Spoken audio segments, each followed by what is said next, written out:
السلام عليكم.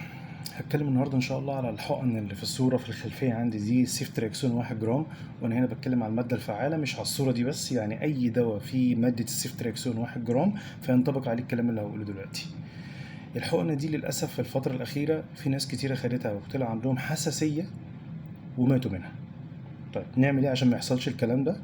محتاجين نعمل اختبار للحساسيه قبل ما ندي الحقنه. يكون في مكان مجهز لعلاج الحساسية. يعني ايه الكلام ده؟ يعني يبقى في مستشفى او مركز طبي، ما ينفعش في الصيدلية لان الصيدلية غير مجهزة للكلام ده. اختبار الحساسية بيتم ان انا بحط نقطة تحت الجلد وبستنى ربع ساعة. لو النقطة دي احمرت او سخنت او ورمت او حصل هرش فيها يبقى في حساسية، ما ينفعش ابدا ادي الحقنة.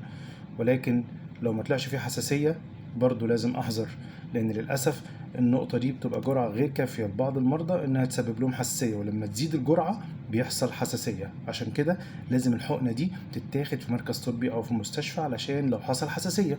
انسب حاجة اللي انا اديها وريد ببطء في خلال 5 دقايق قد الحقنة، او لو علقها في محلول يبقى في خلال نص ساعة.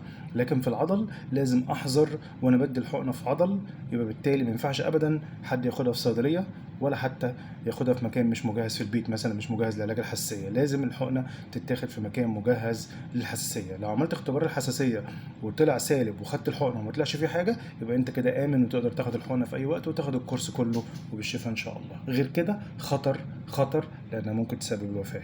السلام عليكم.